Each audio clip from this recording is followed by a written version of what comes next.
आदेश आदेश आदेश। गीता कांड का भाग 106 अध्याय 6 श्लोक संख्या 46 और 47। साधक यदि योग भ्रष्ट है तो उसके परिणामों की चर्चा करते करते बोला कि योग भ्रष्ट साधक अगले जन्म में बहुत कुछ प्राप्त करता है, पर इसका मूलतः नीचे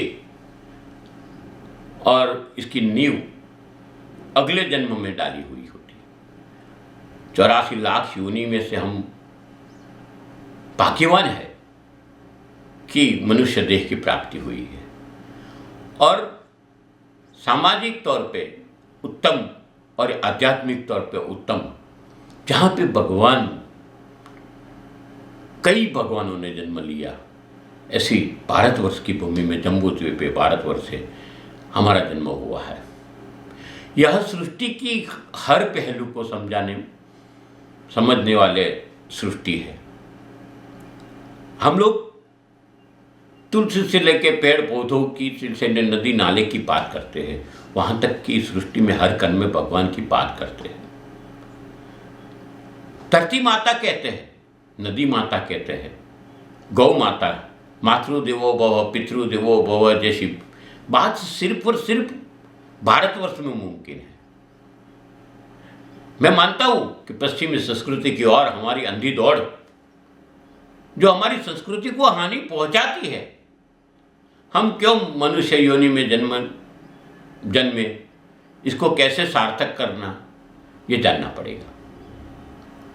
ये अध्याय 6 का आखिरी अध्याय है, ये आखिरी भाग है।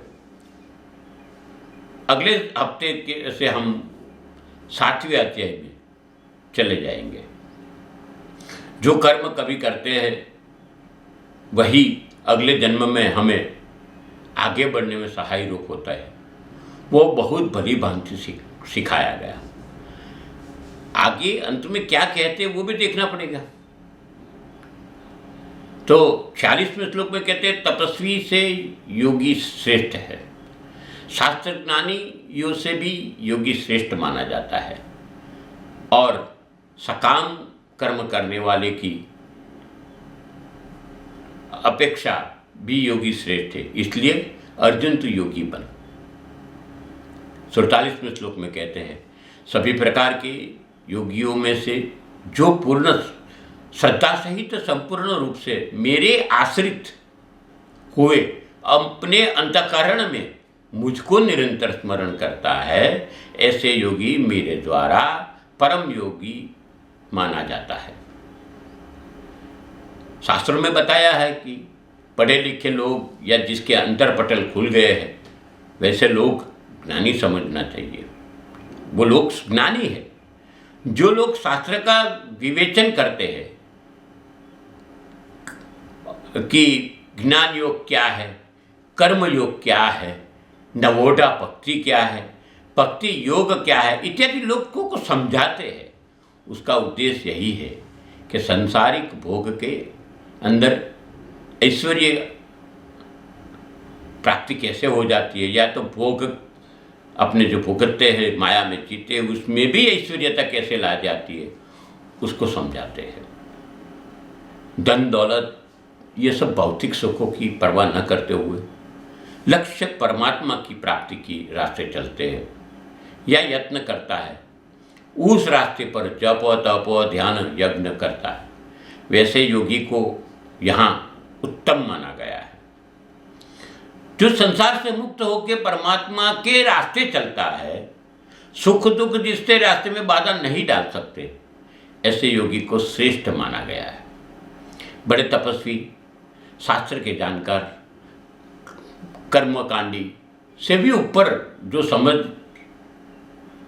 समझने लायक बात बोली है कि परमात्मा के रास्ते पर निर्लेप भाव से आगे बढ़ता है, वो है जो संभाव दृष्टि से जगत को देखता है, सब जगह ईश्वर के दर्शन प्राप्त करता है। यहाँ कहा गया कि परमात्मा में जो भी भाव रखता है उसके द्वारा दिया गया हर पल जो परमात्मा की तरफ से, कुदरत की तरफ से जो फल मिलता है उसको मन विचलित किए बिना सहर्ष स्वीकार करता है। हमने स्थित प्रज्ञ दशा की बात की थी, वो बात यही है। परमात्मा का भजन करता है, वो भाव ना हो कि कर्म में ही नहीं आता, कुछ भी करता है, अपने कर्तव्य निभाने की बात भी कृष्ण भगवान ने कही है। तो भगवान श्री कृष्ण ने जब कर्तव्य निभाने की बात की तो ये चलते फिरते हर कर्म करते सिर्फ और सिर्फ भगवत स्मरण में अपना मन लगाता है, वो सिर्फ और सिर्फ भगवान का हो जाता है, आसक्ति रहती नहीं है। और आसक्ति नहीं रहती है, राग द्वेष नहीं रहता है, ईर्ष्या नहीं रहती है, तो शायद दुनिया की नजरिए से ऐसे व्यक्ति को कभी कभी तो पागल लोग बोलते हैं, मगर वो सिद्ध है। इसने ही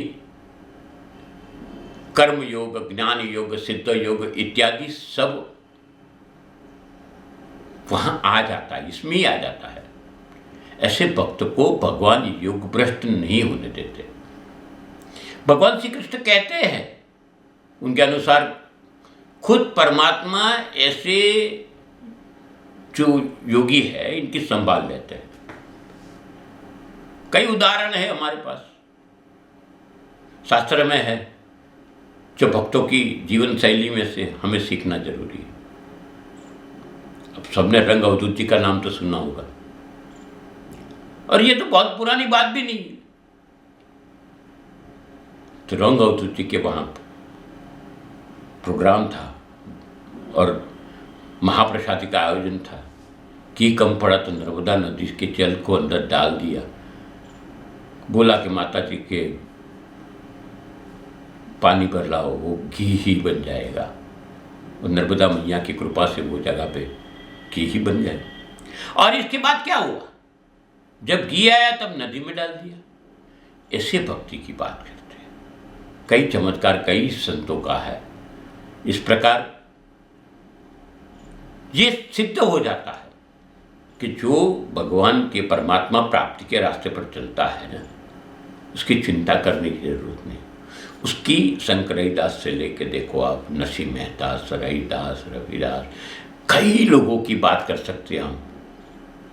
कई संतों, महंतों, महापुरुषों, गुरु नानक से लेके कई लोग हैं कि जिनके जीवन में कई लोगों ने परीक्षा भी लेने की कोशिश की।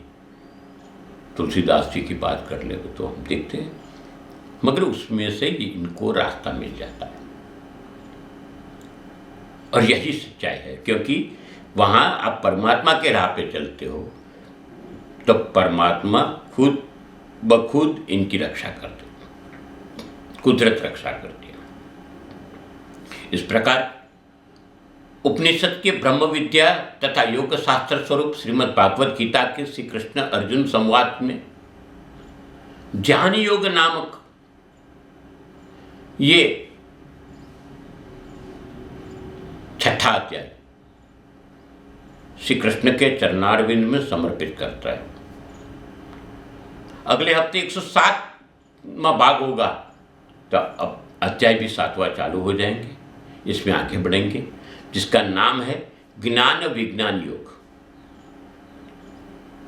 बस इस चैनल को सब्सक्राइब करिए, इस वीडियो को लाइक करिए, शेयर करिए, और अपेक्षा रखते हैं आप सबसे कि सनातन से जुड़े रहिए। भगवान श्री कृष्ण और गुरु गोरक्षनाथ जी आप सबकी रक्षा करें, ऐसी प्रार्थना करते हुए अस्तु शुभम भवतु।